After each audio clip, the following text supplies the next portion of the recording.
నమస్కారం అహల్య న్యూస్ కి స్వాగతం. ఈనాటి వార్తలు. ఏపీ అసెంబ్లీ సమావేశాలు కొనసాగుతూ ఉన్నాయి. ఈ రోజు గురువారం ఉదయం శాసనసభ మొదలైన వెంటనే స్పీకర్ అయ్యన్న పాత్రుడు ప్రశ్నోత్తరాలు చేపట్టారు. పలు నియోజకవర్గాల్లో సమస్యలపై సభ్యులు అడిగిన ప్రశ్నలకు మంత్రులు సమాధానాలు ఇచ్చారు. అనంతరం నిర్ణీత గడువుకి 10 నిమిషాల ముందే ప్రశ్నోత్తరాలు ముగిశాయి. ఈ సందర్భంగా స్పీకర్ అయ్యన్న పాత్రుడు మాట్లాడుతూ నిన్న బుధవారం సభలో వైసీపీ సభ్యులు ప్రవర్తించిన తీరును ప్రస్తావించారు. రాజకీయాలు, చట్టసభలు, ప్రజా ప్రతినిధుల గురించి తెలుసుకుంటారని విద్యార్థుల్ని సభకు పిలిచామని అన్నారు. ఇలాంటి సమయంలో గవర్నర్ ప్రసంగిస్తూ ఉండగా కొందరు సభ్యులు అనుచితంగా వ్యవహరించారని, కాపీలను చింపి విసిరివేశారని తెలిపారు. ఇలాంటివి జరగటం బాధ కలిగించిందంటూ స్పీకర్ ఆవేదన వ్యక్తం చేశారు. సభా వ్యవహారాలు చూసే పిల్లలకు మనం ఎలాంటి సందేశం ఇస్తున్నాం? ఇవాళ చాలా మంది పిల్లలు సభ వ్యవహారాలు చూసేందుకు వచ్చారు. చట్టసభలు, రాజకీయాలు అంటే పిల్లలకు సానుకూలత ఏర్పడాలని వారిని ఆహ్వానించాం. సభ చూసేందుకు వచ్చిన పిల్లలు ఇక్కడి వ్యవహారాలు చూస్తే ఏమనుకుంటారో ఆలోచించాలి అని స్పీకర్ అయ్యన్న పాత్రుడు వెల్లడించారు. స్పీచ్ విషయంలో నాకైతే చాలా బాధ అనిపించిందండి.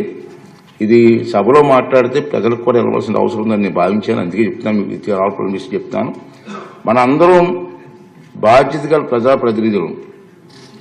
ప్రజలు ఎంతో నమ్మకంతో మనకు ఓటేసి ఇక్కడ పంపించారు. వేలాది మంది పోటీ పెడితే కేవలం 175 మందిమే ఇక్కడ కూర్చునే అరుదైన గౌరవం మనకు దక్కింది. మనం ఏ పని చేస్తున్నా, సభలో ఉన్న, సభ వెలుపల ఉన్న ఈ విషయం గుర్తుంచుకోవాలి. సభా గౌరవాన్ని పెంచకపోతే పర్వాలేదు, కానీ దిగజార్చే హక్కు మాత్రం మనకు లేదు అన్న విషయాన్ని ప్రతి ఒక్కరు గుర్తుంచుకోవాల్సినటువంటి అవసరం ఉంది. ఒక సదుద్దేశం ఏంటంటే విద్యార్థులకు రాజకీయాలన్నా, చట్టసభలన్నా, ప్రజాప్రతినిధులన్నా సానుకూల అభిప్రాయం కలగాలన్న ఉద్దేశంతో వారిని ఆహ్వానించాను. కానీ మనం చేస్తున్నది ఏమిటి? గవర్నర్ గారి ప్రసంగాన్ని నినాదాలతో అడ్డుకొని కాగితాలు చింపి వెదజల్లని సభ్యుల ప్రవర్తన చూసి ఆ విద్యార్థులు ఏం నేర్చుకుంటారు? ఇది సూటిగా మనం మాట్లాడాల్సిన అవసరం ఉంది. మన గురించి వారు ఏమనుకుంటారు? ఈ ఆలోచన నన్ను కలసివేసింది. మన అందరం కూడా ఆత్మహత్య చేసుకోవాల్సిన అవసరం ఉంది. ఆ పసిపిల్లల మనసులో చట్టసభలంటే చులకన భావం ఒక్కసారి ఏర్పడితే దాన్ని తొలగించలేము.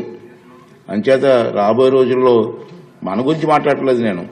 దీని కారకులు ఎవరో వాళ్ళందరూ కూడా ఆత్మ విమర్శ చేసుకోవాల్సిన అవసరం ఉందని చెప్పి ఈ శబ్దాలు వాళ్ళందరికీ పనిచేస్తానండి. ఈ విషయం మీకు అందరి ముందు చెప్పాలని ఎందుకు బాధ అనిపించింది అంటే ఈవేళ ఈ విషయం మీ ముందుకు చెప్పాలనే ఉద్దేశంతో ఈ 4 మాటలు చెప్పడం జరిగిందండి. ఇప్పుడు ప్రైవేట్ కంపెనీలకు ఏపీ ప్రభుత్వం భూముల కేటాయింపుపై శాసన మండలిలో గురువారం చర్చ జరిగింది. ప్రైవేట్ కంపెనీలకు భూముల కేటాయింపుపై శాసన మండలిలో వాడివేడిగా చర్చించారు. ఈ చర్చలో భాగంగా ఏపీ విద్యా, ఐటీ శాఖల మంత్రి నారా లోకేష్ మాట్లాడారు. 5 కంపెనీలకు మాత్రమే 99 పైసలకు భూములు ఇచ్చామని స్పష్టం చేశారు. ఆయా కంపెనీలకు భూములు ఇవ్వొద్దంటే ఎలా అని ప్రశ్నించారు.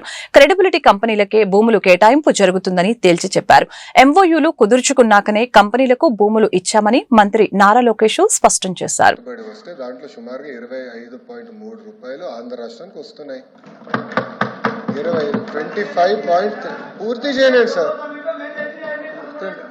కూర్చో స్వామి, వినవే స్వామి. అదే ఇప్పుడు ఓకే, మరో సభ్యులు ఒకటి ఆలోచించాలి అధ్యక్ష. ఇప్పుడు ఒకసారి ఆలోచించాలి అధ్యక్ష. ప్లీజ్ మాధవ్ గారు లెక్కల్లోకి వెళ్తే 151, 11 అయినాయి. టీమ్ 11 తయారైంది. అది కూడా మాట్లాడదామా, డిస్కస్ చేద్దామా? ఓకే, మీ సీన్ రిపీట్ అవుతుంది, ఎందుకు కంగారు పడుతున్నావు అధ్యక్ష? ఇప్పుడు ఇట్లా వెళ్తే ఆనాడు హెరాస్ చేయలేదు అధ్యక్ష. 2019 నుంచి 24 వరకు మోహన్ దాస్ పై గారు ఏమన్నారు? There is economic terrorism in Andhra Pradesh అన్నారు. మీరు ఇట్లనే అమర్ రాజా బ్యాటరీని హెరాస్ చేస్తే వాళ్ళు వెళ్ళి ఎక్కడ పెట్టుబడులు పెట్టారు? తెలంగాణ రాష్ట్రంలో పెట్టుబడి పెట్టారు. వెళ్ళలేదు. ఎక్కడికి వెళ్ళింది ఆక్సిలర్ మిత్తల్? ఎందుకు ఎక్కడికి వెళ్ళింది? మాధవ్ గారు, మీరు వాస్తవాలు తెలియకుండా మీరు మాడటం కరెక్ట్ కాదు. ఆర్సిలర్ మిత్తల్ ప్రాజెక్ట్ ఉత్తరాంధ్రకు వస్తుంది. మేము భూములు కేటాయించాం, ఎన్వైరన్మెంటల్ క్లియరెన్స్ చేయించాం. పక్క రాష్ట్రాల్లో 10 సంవత్సరాల ప్రాజెక్ట్ ముందరికి వెళ్ళకపోతే ఇక్కడ ఉన్న మా మంత్రి టీజీ భరత్ గారి నాయకత్వంలో 16-17 నెలల్లో వాళ్ళని తీసుకొచ్చాం. That is going to be India's largest steel plant. ఒక విశాఖపట్నంలో 2వ స్టీల్ సిటీ మేము కట్టబోతున్నాం. ఎందుకు కంగారు పడుతున్నారు? ఎందుకు అధ్యక్ష అన్ని ప్రశ్నలు సమాధానం చెప్తున్నా. మాధవ్ గారు కొంచెం బీపీ ఎక్కువైంది, బీపీ బిల్ ఇవ్వండి, కొంచెం కామ్గా ఉంటారు. ఇప్పుడు ఆయన గూగుల్ గురించి ఒక ప్రశ్న అడిగారు అధ్యక్ష. న్యూస్ లో వచ్చింది గూగుల్ ఎక్స్పాన్షన్ ఒక రాష్ట్రంలో చేస్తున్నారు. అక్కడ ఏం రాశారు? చాలా స్పష్టంగా ఆఫీసు అద్దెకి తీసుకుంటున్నారు అని వాళ్ళు చెప్పారు. ఇప్పుడు నేనేమంటున్నానంటే అధ్యక్ష, నన్ను పూర్తి చేయమంటారా? ఎల్ఓపి గారు, you can not dictate terms. Let me answer my question. Madhav గారే ప్రశ్న వేస్తారు, మాధవ్ గారే సమాధానం అధ్యక్ష బేసికలీ నాకు అర్థమైంది ఏంటంటే శాసన మండలిలో గవర్నర్ ప్రసంగంపై ధన్యవాదాలు తెలిపే తీర్మానంపై మంత్రి పార్థసారథి, వైకాపా నేత బొత్స సత్యనారాయణ మధ్య వాడివేడి చర్చ జరిగింది. పరస్పరం సవాళ్లు, ప్రతి సవాళ్లు విసురుకున్నారు. తల్లికి వందనం కింద ప్రభుత్వం ఎవరికి పూర్తిగా 15,000 రూపాయలు ఇవ్వలేదని బొత్స అన్నారు. 15% మందికి తల్లికి వందనం కింద కేవలం 7 నుంచి 8,000 చెల్లించారని చెప్పారు. ఏ నియోజకవర్గంలోనూ తల్లికి వందనం కింద పూర్తి డబ్బు చెల్లించలేదని బొత్స పేర్కొన్నారు. సభను తాను తప్పుదోవ పట్టించినట్లు రుజువు చేస్తే క్షమాపణ చెబుతానని చెప్పారు. విపక్ష నేత బొత్స చేసిన ఛాలెంజ్ ను స్వీకరించేందుకు తాము సిద్దమని మంత్రి పార్థసారథి వెల్లడించారు. 48 లక్షల మందికి అన్నదాత సుఖీభవ ఇవ్వలేదని అబద్దాలు చెబుతున్నారని విమర్శించారు. ఒక్క రైతుకి కూడా 20,000 ఇవ్వలేదని వైకాపా సభ్యులు చెప్పడం సరికాదని అన్నారు. మైకుంది కదా అని ప్రభుత్వంపై బురద చల్లి ప్రజలను తప్పుదోవ పట్టించవద్దని మంత్రి సూచించారు. చర్చ అనంతరం శాసన మండలి శుక్రవారానికి వాయిదా పడింది. తల్లుల ఖాతాల్లో సంవత్సరానికి 15,000 రూపాయలు జమ చేస్తున్నామని చెప్పించారు అధ్యక్ష. మొదటి ఏడాది ఒక్క విద్యార్థికైనా ఒక్క రూపాయి కూడా జమ చేసిన పరిస్థితిలే. అదేవిధంగా పోయిన సంవత్సరం కనుక తీసుకుంటే కనీసం ఒక్క తల్లి ఖాతాలైనా కూడా విద్యార్థికి 15,000 రూపాయలు జమ చేసినటువంటి పరిస్థితి ఉందా? అదేవిధంగా అన్నదాత సుఖీభావ పేరుతో 46.86 లక్షల మంది రైతులకి 20,000 రూపాయలని ప్రతి ఏడాది ఇస్తా ఉన్నామని చెప్పారు అధ్యక్ష. ఎక్కడైనా కూడా మొదటి సంవత్సరం ఏదైనా ఒక్క రూపాయి అయినా ఇచ్చారు రైతులకి. సెంట్రల్ గవర్నమెంట్ వచ్చిందంత సహా ఒక్క రూపాయి కూడా ఇచ్చిన పరిస్థితి లేదు. మొన్న చూస్తే 20,000 రూపాయలు అని చెప్పారు కదా, 20,000 రూపాయలు కంప్లీట్ గా ఇచ్చినటువంటి రైతు ఒక్కరిని చూపించమనండి అధ్యక్ష. మీరు మాట్లాడే దాంట్లో ఒక్కటైనా సరే గవర్నర్ గారు మాట్లాడిన దానికి ఉంది అధ్యక్ష? అన్ని అబద్ధాలు చెప్తారు అధ్యక్ష. అన్ని సభని ప్రజల్ని తప్పుదోవ పట్టిస్తున్నారు. సభని ప్రజల్ని తప్పుదోవ పట్టిస్తున్నారు. ఆయన గవర్నర్ ప్రసంగంలో ఇచ్చిన ప్రతి ఫిగర్ కి మేము కట్టుబడి ఉన్నాం సార్. ఆఖరికి మాట తప్పు మరమ తప్పు అని చెప్పేసి అందరికి ఇస్తానని చెప్పి అమ్మఒడి ఒకరికి ఇచ్చారు అధ్యక్ష. కానీ ఇప్పుడు అందరి పిల్లలకి ఇస్తున్నాం. అందరి పిల్లలకి మేము తల్లికి వందనం ఇస్తా ఉన్నాం. మీరు 43 లక్షల మందికి ఇస్తే మేము 67,27,000 మందికి ఇస్తున్నాం అధ్యక్ష. ఇస్తున్నాం మేము. అబద్ధాలు ఎందుకు చెప్పాలా? 15,000 మెయింటైన్ డబ్బు తీసి పక్కన పెడితే ఇంకా ఇప్పుడు స్టాండ్ నేను చెప్తుంది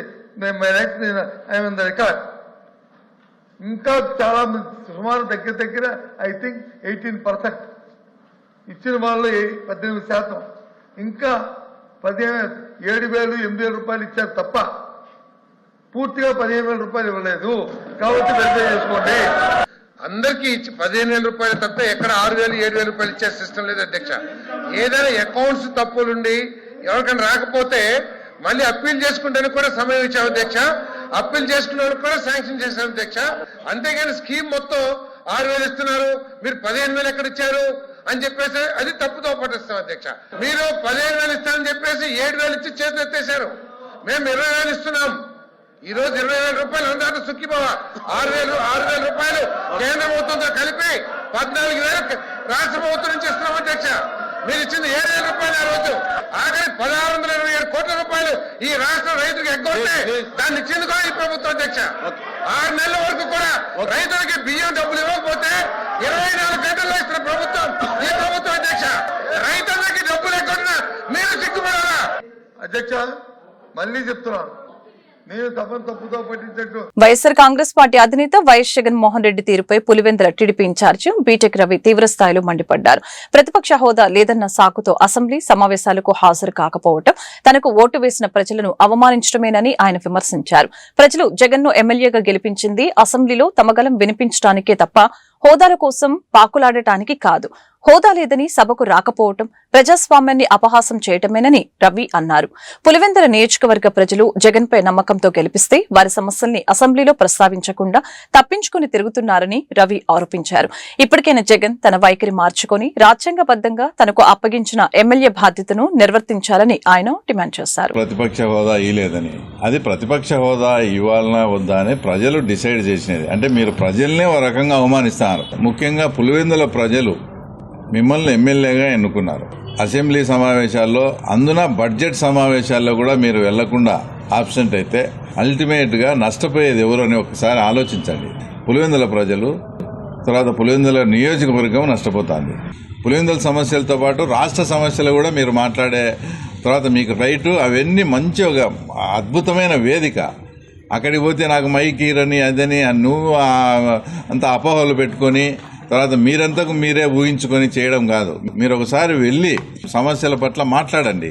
మైకు ఇవ్వని రోజు నాకు ఈ టైంలో మాట్లాడిన మైక్ ఇవ్వలేదు కాబట్టి నేను అసెంబ్లీ సమావేశాలను బహిష్కరిస్తానని చెప్పాలి. కానీ పులివెందుల ప్రజల సమస్యలను ఇవన్నీ గాలికి వదిలేసి నిన్ను ఎన్నుకున్న పాపానికి ఇవన్నీ మేము పులివెందుల ప్రజల వాసిగా, ఒక పులివెందుల వాసిగా మేము దానికి శిక్ష అనుభవించాలన్నా.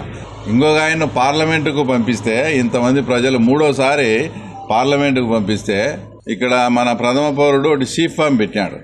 ఆ షీప్ ఫామ్లో నాకు రేట్లు గిట్టుబాటు కాలేదు, దీనికన్నా నాటుకోడి ధరలే బాగున్నాయని ఆయన ఏమో చెప్పినట్టుంది. ఈయన పోయి పార్లమెంటులో నాటుకోడి, ఈయన చూసి అసెంబ్లీకి పోడు, ఈయన పార్లమెంటుకు పంపించి ఆడ పోయి నాటుకోడి ధర. అసలు ఎంపీ గారిని ఒకటే అడుగుతున్నా, నాటుకోళ్లు అనేది పెంపకం అనేది 80 to 90% రైతులు చేస్తారు. మిగతా 5-10% ఏమైనా ఫార్మ్స్ పెట్టుకొని అది కూడా రైతులే చేస్తారు. నాటుకోడి ధరలు పెరిగినందువలన ఏమైనా రైతులకే కదా లాభం.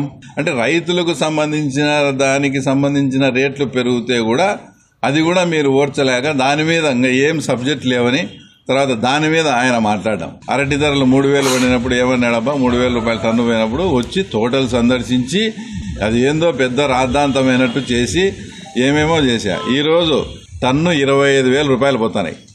ఎక్కడెక్కడ మార్కెటింగ్ ఉంది, ఎట్లా ఉంది, దాన్ని మానిటరింగ్ చేసి హార్టికల్చర్ వాళ్ళతో మీటింగ్ పెట్టుకొని ముఖ్యమంత్రి కానీ కలెక్టర్ కానీ మేము కానీ అందరం కష్టపడి ఈరోజు 25,000 రూపాయలు టన్ను పోతున్నాయి. రైతులంతా సంతోషంగా ఉన్నారు. మరి రా, ఎట్లా నువ్వు అసెంబ్లీకి పోవడం లేదు కదా, ఎటు టైం అంతా ఖాళీగా ఉంది, ఇప్పుడు రా అరటి తోటలకు వచ్చి అరటి రైతులను విచారించు, ఎంత పోతుంది రేటు, ఏమయ్యా మీరు హ్యాపీగా ఉన్నారా?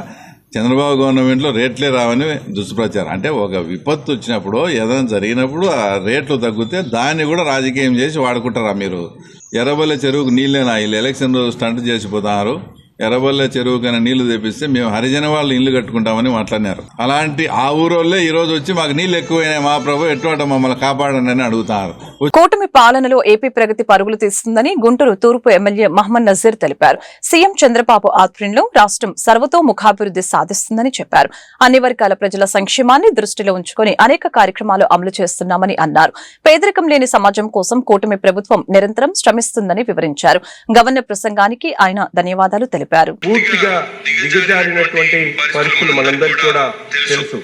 అటువంటి క్లిష్టమైనటువంటి పరిస్థితుల్లో ఈ రాష్ట్రంలో ప్రజలు ఇచ్చినటువంటి మ్యాండేట్ లో పెద్ద ఎత్తున ప్రభుత్వం ఏర్పడిన తర్వాత ఏదైతే కేంద్ర ప్రభుత్వం వికసిత్ భారత్ 2045కు సంబంధించినటువంటి ప్రపంచంలో 3వ అతిపెద్ద ఆర్థిక వ్యవస్థగా భారతదేశాన్ని నిలబెట్టాలనేటువంటి సంకల్పంతో గౌరవ కేంద్ర ముఖ్యమంత్రి ప్రధానమంత్రి ఉన్నటువంటి నరేంద్ర మోడీ గారు ఈ రోజు మన అందరి నాయకుడిగా ఉన్నటువంటి ముఖ్యమంత్రి చంద్రబాబు నాయుడు గారు కేంద్రం అభివృద్ధి చెందాలంటే రాష్ట్రాల పాత్ర ఉండాలనేటువంటి ఆలోచనతో విజన్ 2047 పేరుతో ఈ రాష్ట్ర అభివృద్ధి కోసం అడుగులేసుకుంటూ ప్రతి ఒక్క అంశంలో కూడా ముఖ్యంగా రాష్ట్రంలో 308 లక్షల కోట్ల ఆర్థిక వ్యవస్థను సృష్టించే దగ్గర నుంచి 55 లక్షల రూపాయల జీడిపి ఒక్కొక్క వ్యక్తికి సాధించేటువంటి దిశగా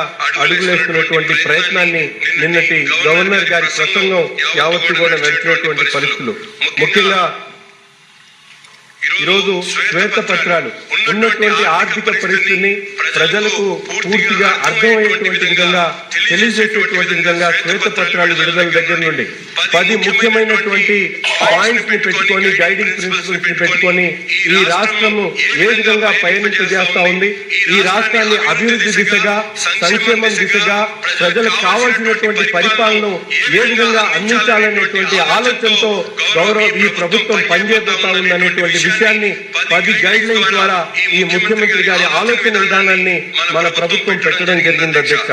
అంతేకాకుండా ఈరోజు జీరో పావర్టీ అనేటువంటిది కేవలం నినాదం కాకుండా ఆచరణలో దాన్ని పెట్టాలనేటువంటి ఆలోచనతో గౌరవ ముఖ్యమంత్రి గారు ఈరోజు ఫ్యామిలీ బెనిఫిట్ మేనేజ్మెంట్ సిస్టమ్ ద్వారా ఫ్యామిలీ ఉన్నటువంటి ఒక వ్యక్తి దగ్గర నుండి ఫ్యామిలీ మొత్తం కూడా ఆర్థికంగా అభివృద్ధి చెందాలంటే కేవలం సంక్షేమ కార్యక్రమాల ద్వారానే అది సాధ్యం కాదనేటువంటి ఆలోచనతో ఈ రోజు సంక్షేమ కార్యక్రమాలు ఒక నిత్యంలాగే ఉపయోగించుకొని దాని ద్వారా ముఖ్యంగా కుటుంబంలో ఉన్నటువంటి వారికి స్కిల్ డెవలప్మెంట్ కార్యక్రమాల ద్వారా కానీ అలాగే బ్యాంకుల ద్వారా ఇచ్చేటువంటి రుణాల ద్వారా కానీ ఆ కుటుంబాన్ని యావత్తు కూడా కూటమి ప్రభుత్వం జనరంజక పాలన సాగిస్తుందని ప్రతిపాడు ఎమ్మెల్యే బూర్ల రామాంజనేయులు తెలిపారు.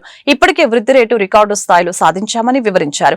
వ్యవసాయం పండగ చేశామని అన్నారు.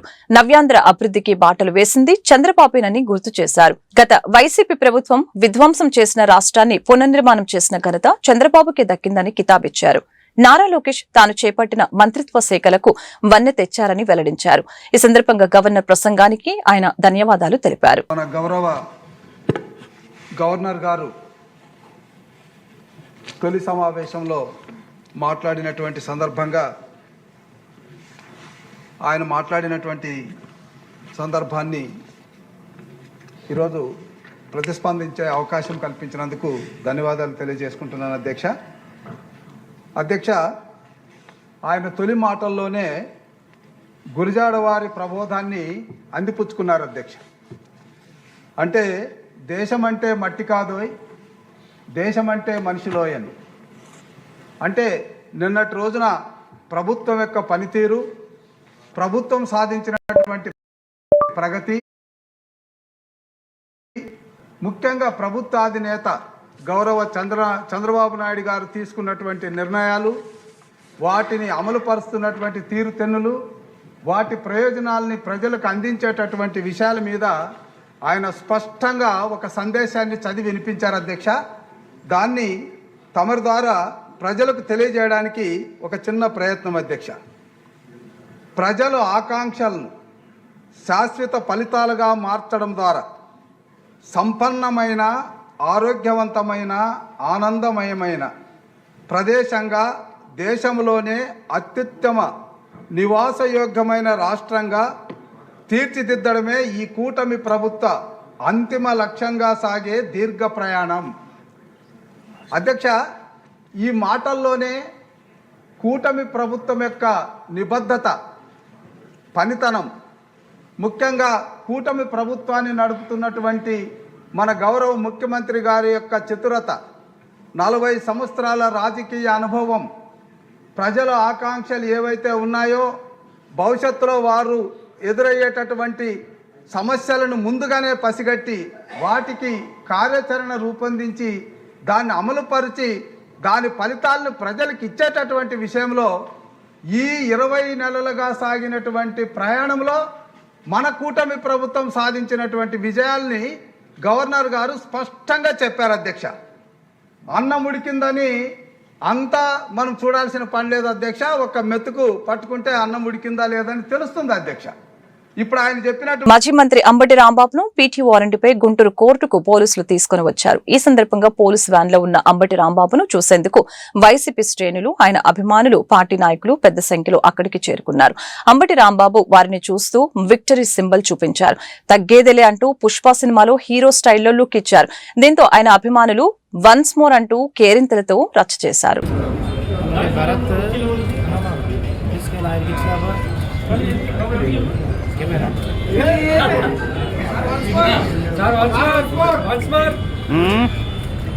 అంబటి రాంబాబుకు గుంటూరు స్పెషల్ ప్రిన్సిపల్ కోర్టు 14 రోజుల రిమాండ్ విధించింది. 2023 సంవత్సరంలో సంక్రాంతి సంబరాలు లక్కీ డ్రా పేరుతో బలవంతపు వసూళ్లకు పాల్పడ్డారని జనసేన పార్టీ జిల్లా అధ్యక్షులు గాది వెంకటేశ్వరరావు అంబటి రాంబాబుపై ప్రైవేట్ కంప్లైంట్ చేసిన సంగతి తెలిసిందే. ఈ కేసు విచారణలో భాగంగా పీటీ వారెంట్పై రాజమండ్రి జైలు నుంచి గురువారం అంబటి రాంబాబును గుంటూరుకు తీసుకుని వచ్చారు. ఈ కేసు విషయంలో జడ్జి అంబటి రాంబాబుకు రిమాండ్ విధించడంతో తిరిగి రాజమండ్రి జైలుకు పోలీసులు తరలించారు. దేశవ్యాప్త సార్వత్రిక సమ్మె గుంటూరులో విజయవంతమైంది. కార్మిక సంఘాల ఆధ్వర్యంలో 4 లేబర్ కోడ్లను రద్దు చేయాలని కోరుతూ కార్మికులు కదం తొక్కారు. అదేవిధంగా రైతులకు ఇచ్చిన వాగ్దానాలని కేంద్ర ప్రభుత్వం తక్షణమే అమలు చేయాలని వ్యవసాయ కార్మిక సంఘాలు డిమాండ్ చేశాయి. జాతీయ ఉపాధి హామీ పథకాన్ని యథావిధంగా కొనసాగించాలని కోరారు. కార్పొరేట్ కంపెనీల ముందు మోడీ ప్రభుత్వం మోకరిల్లిందని మండిపడ్డారు. అరుణ్ కుమార్ ఏఐటిఎస్ఐ గుంటూరు జిల్లా అధ్యక్షుడిగా పనిచేస్తా ఉన్నాను.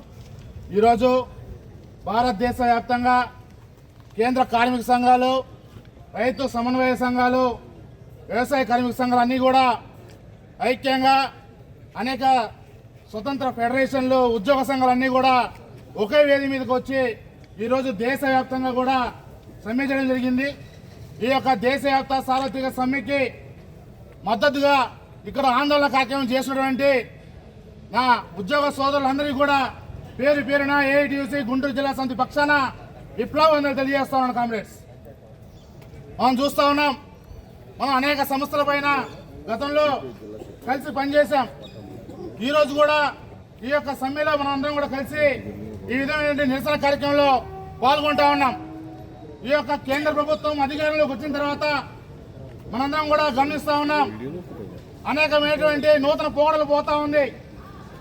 మన కార్మికులకు సంబంధించి, ఉద్యోగులకు సంబంధించి బ్రిటిష్ ప్రభుత్వంతో మన భారతదేశానికి స్వతంత్రం రాకముందు బ్రిటిష్ వారు భారతదేశంలో ఉన్నటువంటి ప్రజల్ని, కార్మికుల్ని, ఉద్యోగుల్ని బానిసలుగా మార్చి హక్కులన్నీ కూడా హరిస్తూ మనల్ని బానిసలుగా మార్చి పరిపాలన సాగిస్తున్నటువంటి సమయంలో మనందరం కూడా పోరాడి ఆనాడు బ్రిటిష్ ప్రభుత్వం పైన అనేక చట్టాలని మనం హక్కులుగా సాధించుకోవడం జరిగింది. ఆ యొక్క కార్మిక చట్టాన్ని మొత్తం కూడా తుంగలో తొక్కుతూ ఈ 12 సంవత్సరాల నుంచి అధికారంలోకి వచ్చిన తర్వాత ఈ యొక్క నరేంద్ర మోడీ ఎన్డీఏ కూటమి ప్రభుత్వం వాటన్నిటి కూడా రద్దు చేస్తూ 29 కార్మిక చట్టాలను రద్దు చేస్తూ 4 లేబర్ కోడ్లను తీసుకుని వస్తా ఉంది. ఆ 4 లేబర్ కోడ్ల వల్ల మనం పోరాడి సాధించిన హక్కులు ఏవైతే ఉన్నాయో, మనం పోరాడి సాధించిన చట్టాలు ఏవైతే ఉన్నాయో అవన్నీ కూడా హరించబడతా ఉన్నాయి, కారాయబడతా ఉన్నాయి. ప్రధానంగా సమ్మె చేసేటువంటి హక్కు, సంఘం పెట్టుకునేటువంటి హక్కు, జీతాలు బేరసాలు చేసేటువంటి హక్కు, అదే పని గంటలకు సంబంధించిన హక్కు, ఈ విధమైనటువంటి అనేక హక్కులు మనం కోల్పోతా ఉన్నాం. దానికి నిరసనగా ఈరోజు దేశవ్యాప్తంగా అందరూ కూడా ఉద్యోగులు, కార్మికులు, రైతులు, శ్రామికులు అందరూ కూడా ఐక్యంగా సమ్మె చేస్తా ఉన్నారు. అంతటి చరిత్రాత్మకమైన సమ్మెలో భాగస్వామి అవుతున్న అందరూ కూడా మరొకసారి పేరు పేరున విప్లవం తెలియజేస్తూ, కామ్రేడ్స్, మనం ప్రధానంగా గతంలో మనం 8 గంటల పని హక్కుని మనం పోరాడి సాధించుకున్నాం. మన మానవ జీవితంలో 8 గంటలు ఉద్యోగం చేస్తూ, లేకపోతే శారీరకంగా శ్రమ చేస్తూ మరొక 8 గంటలు. గత 2 సంవత్సరాలుగా పేద మహిళల్లో ఆత్మవిశ్వాసాన్ని, ఆత్మస్థైర్యాన్ని పెంపొందిస్తూ స్వయం ఉపాధికి తోడ్పడే కుటుంబిషన్ల శిక్షణ శిబిరాన్ని కొనసాగిస్తూ వాళ్ల నైపుణ్యాలను పెంపొందించేందుకు కృషి చేస్తున్న గుంటూరు ఫైటర్స్ చారిటబుల్ ట్రస్ట్ అభినందనీయమని మాజీ ఎమ్మెల్సీ కెఎస్ లక్ష్మణరావు పేర్కొన్నారు. గుంటూరులోని అంకమ్మ నగర్ లో కోవిడ్ ఫైటర్స్ ఆధ్వర్యంలో నిర్వహిస్తున్న కుటుంబిషన్ల శిక్షణ శిబిరాన్ని ప్రముఖ వైద్యులు డాక్టర్ ఆలా వెంకటేశ్వర్లు, శాసన మండలి మాజీ సభ్యులు కెఎస్ లక్ష్మణరావు, జన చైతన్య వేదిక అధ్యక్షులు వల్లంరెడ్డి లక్ష్మణ్ రెడ్డి, సామాజిక కనపర్తి రాఘవరావు సంయుక్తంగా ప్రారంభించారు. అనంతరం వారు మీడియాతో మాట్లాడారు. మానవ సేవే మాధవ సేవగా భావించి కోవిడ్ ఫైటర్స్ నేటికి 11 లక్షల మందికి అన్నదానం చేయడం, నిరుపేదలైన రోగులకు, క్షతగాత్రులకు ఉచితంగా అంబులెన్స్ సౌకర్యం కల్పించడం హర్షణీయమని ఈ సందర్భంగా తెలిపారు. కోవిడ్ ఫైటర్స్ ఇతర స్వచ్ఛంద సంస్థలకు ఆదర్శంగా నిలుస్తూ గుంటూరు నగర ప్రజల హృదయాలలో సుస్థిర స్థానాన్ని పొందిందని ప్రశంసించారు. ఈ కార్యక్రమంలో నేస్తం ఫౌండేషన్ వ్యవస్థాపకులు జలీల్ అహ్మద్, జన చైతన్య వేదిక రాష్ట్ర ప్రధాన కార్యదర్శి T Dhananjaya Reddy, Covid fighters నేతలు పఠాన్ అల్లాబక్షు, పఠాన్ ముజీబ్, పఠాన్ హుస్సేన్ ఖాన్, టోపీ బాబు, ట్రైనర్ షేక్ అయేషా, మేకల రామారావు, విజయలక్ష్మి తదితరులు పాల్గొన్నారు.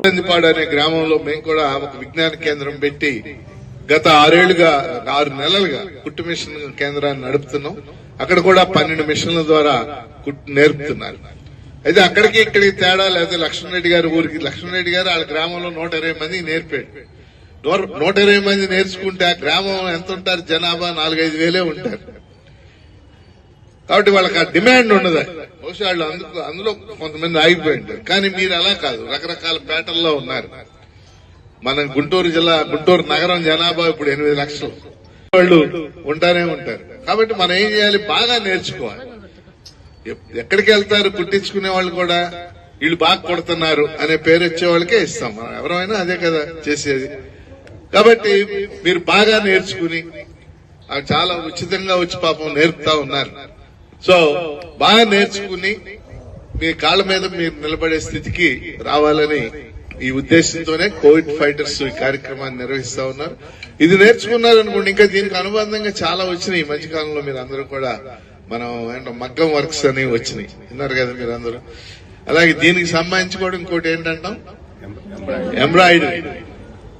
జనరల్ గా కుట్టు బాగా వచ్చిన వాళ్ళకి ఎంబ్రాయిడరీ కూడా ఇంకా ఎక్కువ డిమాండ్. ఇప్పుడు పెళ్లిళ్ళలో జాకెట్లు వాటికి ఎంత డిమాండ్ ఉందో మీ అందరూ. ఇవాళ బట్టల ఖరీదు తక్కువ, కుట్టుకూలి ఎక్కువ. మీరు మనం కనుక బట్టల ఖరీదు ఓ 10 ఏళ్లకి ఇప్పటికి పెద్ద ఏం పెరగల, కానీ కుట్టుకూలి పెరిగి ఆలోచించి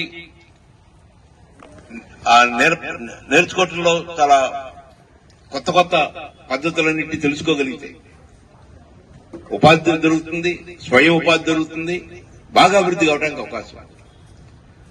అందుకని ఇక్కడ నేర్చుకున్న వాళ్ళు ఆ అనంతరం మరింత నైపుణ్యాలను పెంపొందించుకొని అభివృద్ధి కావచ్చు.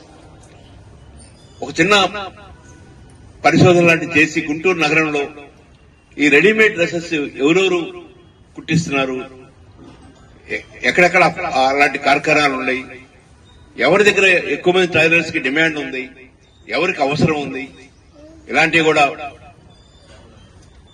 ఈ వార్తలు ఇంతటితో సమాప్తం. మరొక బులెటిన్ మళ్ళీ కలుద్దాం. నమస్కారం.